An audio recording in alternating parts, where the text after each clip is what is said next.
تو میں یہ عرض کر رہا تھا کہ بانیہ دارالعلوم دیوبند نے یہ وصیت کیا تھا کہ اس مدرسے کو غریب مسلمانوں کے چندے سے چلائے. کیوں؟ مسلمان غریب کبھی نہیں ختم ہوگا, کبھی نہیں ختم ہوگا. جب یہ نہیں ختم ہوگا تو جس مدرسے کو چلائے گا وہ بھی ختم نہیں ہوگا. مجھے ایک واقعہ سنا کر اپنی بات کو ختم کرنے کے قریب لے جانا ہے. پورا ہی نہیں ختم کر دینا ہے, ختم کرنے کے قریب لے جانا ہے. دارالعلوم دیوبند میں شیخ الحدیث تھے حضرت مولانا حسین احمد مدنی رحمۃ اللہ علیہ. انگریز ان سے ڈرتا تھا بہت زیادہ.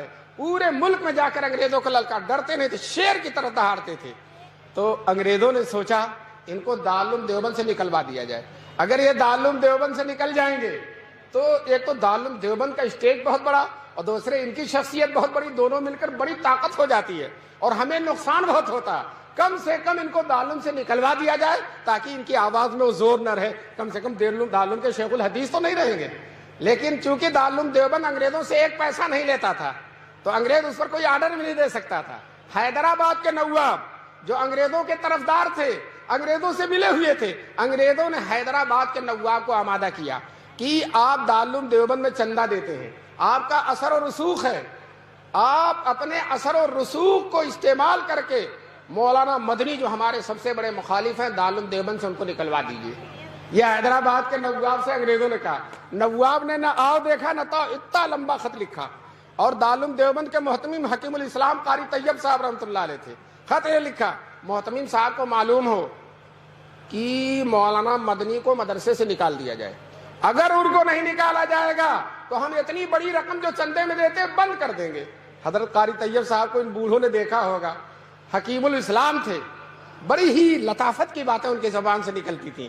چنانچہ حضرت نے جواب دیا, انگریزوں کو معلوم ہو, نواب حیدرآباد کو معلوم ہو کہ مولانا مدنی کا مدرسے میں رہنا انگریزوں کے لیے بہت مفید ہے.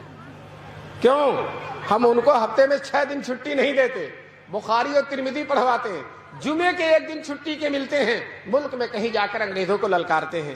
تو اگر ہم نے ان کو مدرسے سے نکال دیا تو ان کا پورا ہفتہ خالی ہو جائے گا, اور جب پورا ہفتہ خالی ہوگا تو 1 دن کے بجائے 7 دن ہفتے میں مخالفت کریں گے, اور جب 7 دن مخالفت کریں گے تو انگریز کو اگر 7 سال میں جانا تو 1 ہی سال میں جانا پڑ جائے گا.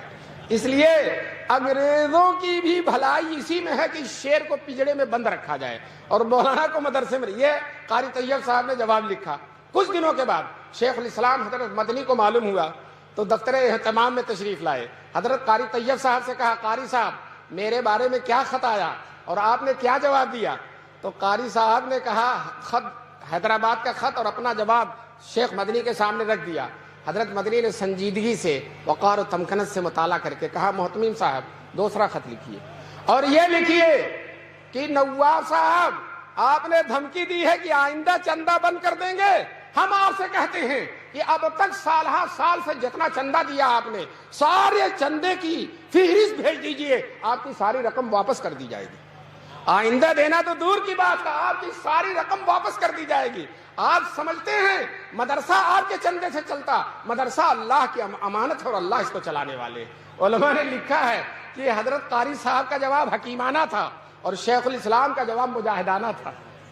میں نے واقعہ ایک جگہ سنایا, وہاں مولانا افضال صاحب جوہر قاسمی جو اسی اطراف کے رہنے والے تھے, جی وہ مجھ سے محبت فرماتے تھے, وہ کھڑے ہو گئے میری تقریر کے بعد اور کہا مولانا نے, وہ موجود تھے, کہا مولانا نے جو واقعہ سنایا وہ ہمارے ہی زمانے میں پیش آیا تھا, جب وہاں ہم پڑھتے تھے اسی زمانے میں پیش آیا تھا. دوستو دیکھیے اللہ تعالیٰ نے انہی کے ایک مخصوص شاگرد سے تائید کرا دی.